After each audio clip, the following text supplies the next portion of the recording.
Bismillahirrahmanirrahim. Assalamualaikum warahmatullahi wabarakatuh. Innal hamdalillah nahmaduhu wa nasta'inuhu wa nastaghfiruh wa na'udzu billahi min shururi anfusina wa sayyiati a'malina. Man yahdihillahu fala mudhillalah wa man yudlil fala hadiyalah. Asyhadu an la ilaha illallah wahdahu la syarikalah wa asyhadu anna Muhammadan 'abduhu wa rasuluh. Faqala jalla wa ala ya ayyuhalladzina amanu taqullaha haqqa tuqatih wa la tamutunna illa wa antum muslimun.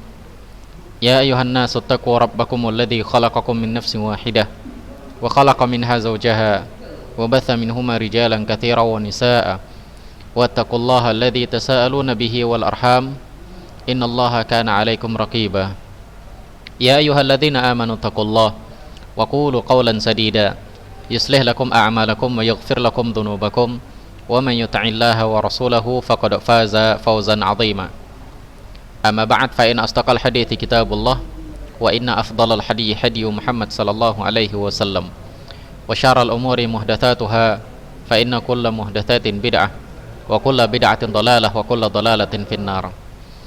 Anak-anak sekalian rahimani wa rahimakumullah, semoga kalian semua tetap diberikan kesehatan oleh Allah Subhanahu wa taala. Semoga waktu-waktu yang kita jalani ini semuanya dipenuhi dengan keberkahan dari Allah Subhanahu wa taala. Alhamdulillah, kita kembali belajar akidah dan pada hari ini kita akan masuki halaman ke-48, yaitu al-hukmu bi ghairi ma anzalallah. Hukum, mengambil hukum atau berhukum dengan sesuatu yang bukan diturunkan oleh Allah Subhanahu wa taala. Berhukum dengan sesuatu yang tidak diturunkan oleh Allah Subhanahu wa taala. Min muqtadal iman billahi ta'ala wa ibadatihi al-khudu'u li hukmihi wa ridha bi syar'ihi wa ruju'u ila kitabihi wa sunnati rasulihi 'inda al-ikhtilafi fil aqwal wa fil usul wa fil khusumat wa fid dima' wal amwal wa sairil huquq. Syekh mengatakan, termasuk konsekuensi kita beriman dengan Allah Subhanahu wa taala, konsekuensi keimanan kita kepada Allah Subhanahu wa taala dan konsekuensi ibadah kita kepada Allah Subhanahu wa taala adalah tunduknya kita dengan hukum-hukum Allah, ridhonya kita dengan syariat-syariat Allah, rujuknya kita, kembalinya kita dengan Al-Quran dan Sunnah Rasulullah Sallallahu Alaihi Wasallam tatkala kapan? Tatkala terjadi perselisihan pendapat. Ketika terjadi perselisihan pendapat ya, di dalam masalah-masalah pokok agama, ketika terjadi perdebatan di dalam masalah apa? Di dalam masalah harta, di dalam masalah jiwa, dalam masalah darah, dan hal-hal yang berkaitan dengan hak-hak manusia. Jadi termasuk bentuk keimanan kita kepada Allah Subhanahu wa taala, kita kembalikan semua problem masalah-masalah kita, baik dalam yang berkaitan dengan urusan agama, pokok-pokok agama, cabang-cabang agama, urusan-urusan akidah, urusan fikih, dan bahkan dalam muamalah-muamalah duniawiyah, kita kembalikan dengan Al-Quran dan Sunnah Nabi Sallallahu Alaihi Wasallam. Kita patuh dan tunduk kepada hukum Allah Subhanahu Wa Taala dan ridho kepada syariat Allah Subhanahu Wa Taala. Fa innallaha huwal hakam, fa innallaha huwal hukum wa ilaihil hukum. Karena Allah Subhanahu wa taala itu dialah yang membuat hukum dan hukum kembali kepada Allah Subhanahu wa taala. Fayajibu 'alal hukam an yuhakkimu bima anzalallah. Oleh karena itu Syekh mengatakan wajib bagi yang membuat hukum di muka bumi ini. Siapa yang membuat hukum? Siapa saja. Apakah pemerintah, apakah wali kota, apakah gubernur, apakah camat, lurah, bahkan skala pembuat hukum yang paling kecil di rumah, apakah orang tua dan yang lainnya, wajib mereka berhukum dengan hukum yang Allah Subhanahu wa taala turunkan. Nah, wajib berhukum dengan hukum Allah Subhanahu wa taala. Wajibnya di sini maksudnya apa? Menjalankan hukum yang Allah Subhanahu wa taala buat. Contohnya, Allah mewajibkan kita untuk salat 5 waktu, maka selayaknya bagi kepala keluarga, bagi orang tua, bagi pemimpin keluarga menyuruh anak-anaknya untuk sholat. Nah, ini dia. Apalagi yang skala besar seperti presiden misalnya. Jadi presiden itu urusannya bukan hanya sibukkan dengan dunia saja, bukan hanya menyibukkan dengan kesejahteraan rakyat saja, tapi seharusnya seorang pemimpin itu juga menyibukkan dengan agama rakyatnya. Dia harus berikan yang terbaik kepada rakyatnya. Jangan sampai dia buat kebijakan yang ternyata mengurangi atau menzolimi hak-hak agama rakyatnya. Nah, itu dia. Wa yajibu ala ra'iyah an yatahakamu ila ma anzalallahu fi kitabihi wa sunnati rasulih. Dan wajib bagi rakyat, wajib bagi kita, wajib bagi anak-anak untuk menjalankan hukum apa yang Allah Subhanahu wa taala turunkan di dalam Al-Qur'an dan sunnah Nabi sallallahu alaihi wasallam. Kenapa?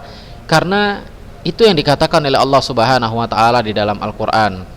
Ya, Allah qala Allahu taala fi haqqil wulad. Allah bicara tentang haknya seorang pemimpin di dalam Al-Qur'an, di dalam surah An-Nisa ayat 58. Allah katakan, innallaha ya'murukum an tu'addul amanah ila ahliha. Allah menyuruh kalian untuk melaksanakan amanah kepada keluarga, kepada rakyat-rakyat kalian. Allah suruh kalian untuk melaksanakan amanah. Kalian diberikan amanah oleh Allah Subhanahu wa taala menjadi seorang pemimpin, apakah pemimpin negara, pemimpin kota, pemimpin rumah tangga. Allah beri amanah, maka tunaikan amanah tersebut. Apa itu? Idza hakamtum bainan nas an tahkumu bil adl. Kalau kalian menghukumi manusia, maka hendaknya kalian menghukumi mereka dengan keadilan. Jadi, kalau seorang pemimpin itu, maka dia harus berhukum, dia harus menghukumi rakyatnya dengan hukum yang adil. Demikian juga kepala rumah tangga, dia harus menghukumi anak-anaknya dengan hukum yang adil. Apa itu adil? Adil adalah wada'u syai' fi makanihi, meletakkan sesuatu itu pada tempatnya, itu namanya adil. Jadi adil itu bukan bagi dua. Misalnya ada kue, satu kue dibagi dua, dikasih sama anak-anak, itu tidak adil namanya. Adil itu bukan seperti itu. Adil itu meletakkan sesuatu pada tempatnya. Contoh, misalnya seorang ayah punya anak, yang satu kecil, yang satu besar. Yang satu umurnya 4 tahun atau 5 tahun, yang satu usianya 10 tahun, atau yang satu usianya 20 tahun. Maka ketika dia punya sepotong kue, tidak bisa dibagi setengah-setengah. Karena apa? Yang besar pasti dia lebih banyak membutuhkan makanan daripada yang kecil, maka diberilah yang kecil dengan porsinya, dan yang besar diberikan porsinya juga. Nah, itu namanya baru adil. Atau seorang ayah punya 2 orang anak, yang satu masih SD, yang satu sudah kuliah. Nah, yang satu SD, yang satu kuliah, dan si ayah punya uang 20.000, maka nggak bisa si ayah itu ngasih dibagi 2, 10.000, 10.000, 10 bagi yang SD, 10.000 bagi yang kuliah. Karena apa? Ini nggak meletakkan sesuatu pada tempatnya. Tapi apa? Diberikanlah yang cocok, yang sesuai dengan yang SD. Berapa? Mungkin sekitar 3.000 atau 4.000 atau 5.000. Sedangkan yang kuliah 15.000. Karena dia lebih banyak membutuhkan biaya untuk transportnya, untuk makan siangnya. Kalau SD mungkin sekolahnya nggak lama. Nah, ini dia. Jadi ini yang namanya adil, meletakkan sesuatu pada tempatnya. Demikian juga seorang pemimpin. Allah katakan, ketika kalian memimpin manusia, menghukumi manusia, maka hukumilah mereka dengan adil. Yaitu apa? Ya, Allah Subhanahu wa taala mewajibkan salat, mewajibkan agama kepada mereka, maka seorang pemimpin harus menekankan ini kepada rakyatnya. Allah nyuruh kalian salat, maka kalian harus salat. Jadi bukan hanya sekedar urusan perut, urusan uang, urusan harta, urusan ekonomi rakyat. Bukan hanya itu kerjaan seorang pemimpin. Pemimpin juga nanti ditanya tentang agama rakyatnya. Ya, apakah selama ini dia tidak menjelaskan kepada rakyatnya untuk beragama dengan agama yang baik? Apakah dia nanti dia tidak menyampaikan kepada rakyatnya hendaknya kalian sholat, hendaknya kalian puasa dan yang lainnya? Pemimpin juga akan ditanya dengan itu. Karena Nabi SAW mengatakan, kullukum ra'in wa kullukum mas'ulun an ra'iyatihi. Kalian itu semua pemimpin dan kalian akan ditanya dengan apa yang kalian pimpin. Itu hak seorang pemimpin, maka pemimpin itu harus melaksanakan amanah yang Allah bebankan kepada dia, karena dia diangkat oleh Allah menjadi seorang pemimpin di muka bumi ini, baik pemimpin negara, pemimpin kota, pemimpin wilayah, ataupun pemimpin dalam rumah tangga. Nah, dosa bagi seorang ayah. Nah, sampaikan kepada abi-abi kalian, sampaikan kepada umi-umi kalian, bilang, abi, umi, dosa bagi seorang ayah kalau seandainya abi atau ayah, umi atau ibu tidak menyuruh anaknya sholat sementara anaknya usianya sudah 10 tahun. Kenapa? Karena Nabi SAW mengatakan, muru auladakum bis shalah, suruhlah anak-anak kalian sholat ketika usianya 7 tahun, dan pukullah mereka ketika usia mereka itu sudah 10 tahun.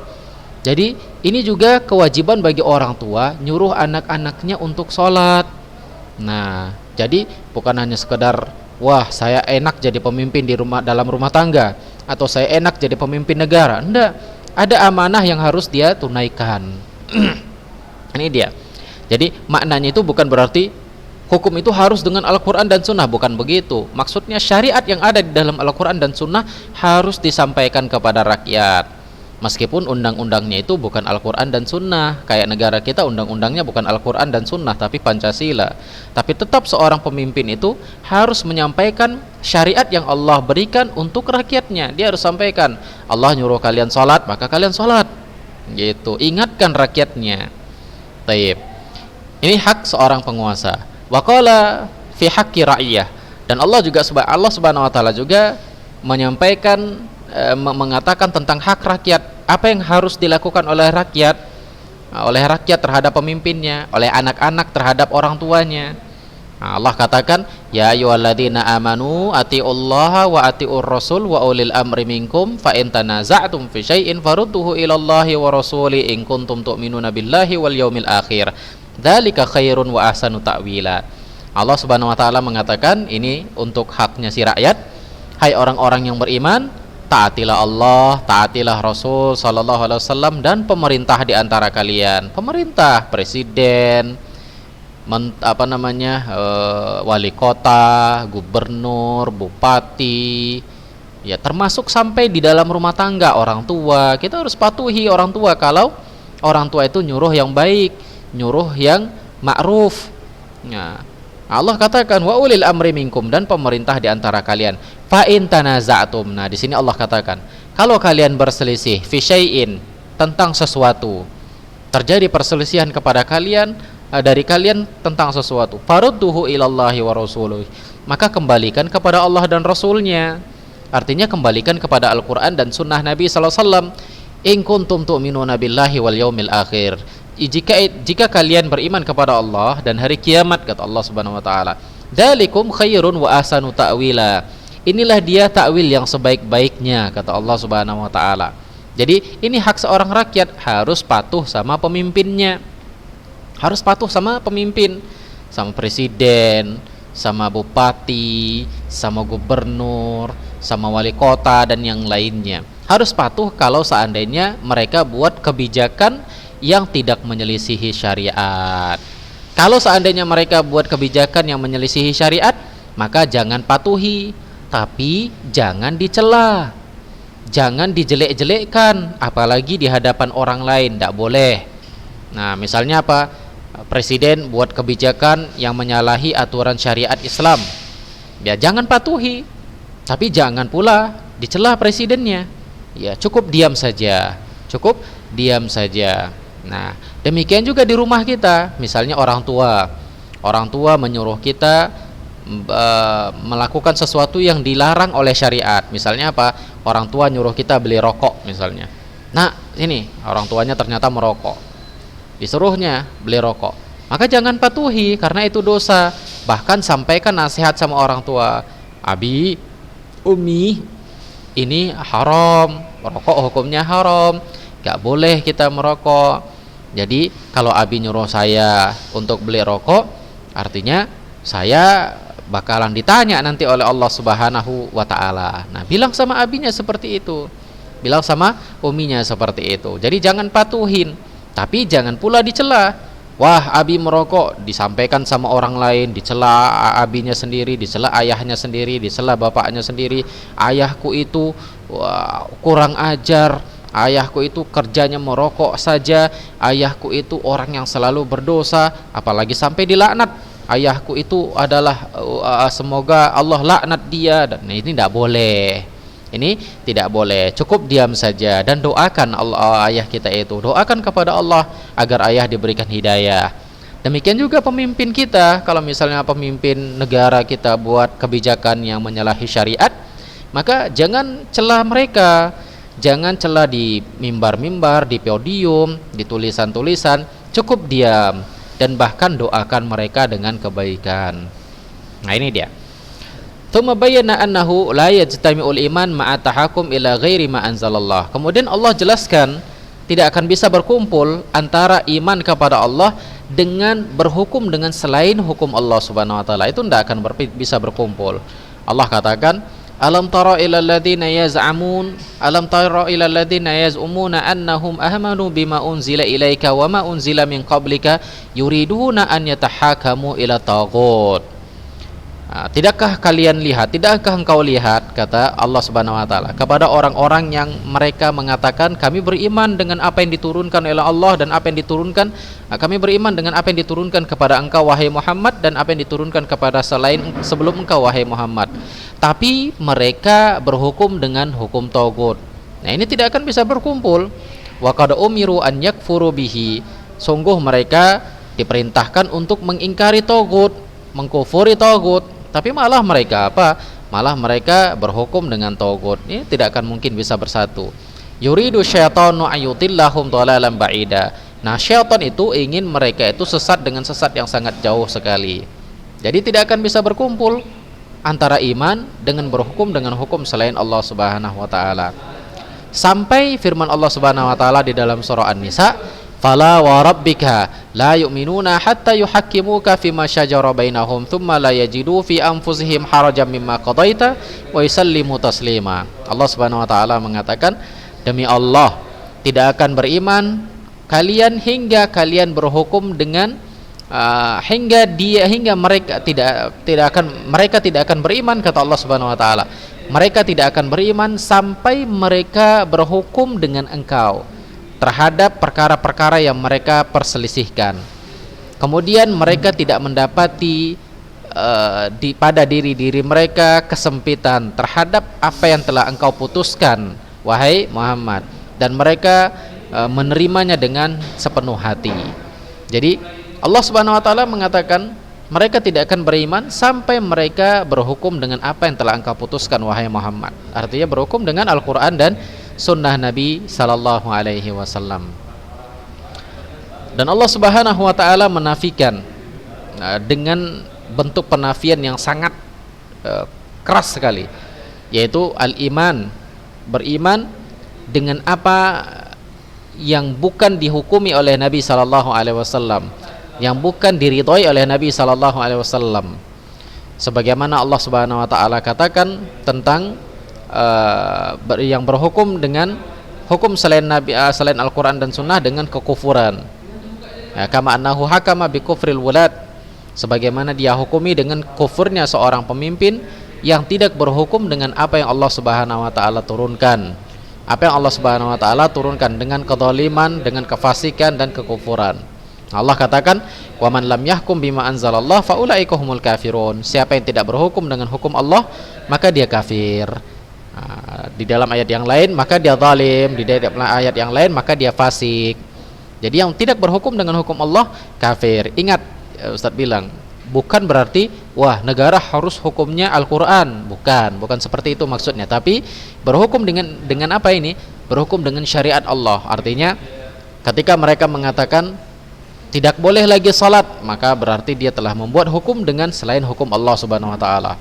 Nah, misalnya ada seorang pemimpin mengatakan tidak boleh lagi salat, istirahat kerja harus jam 1:30 sampai jam 2.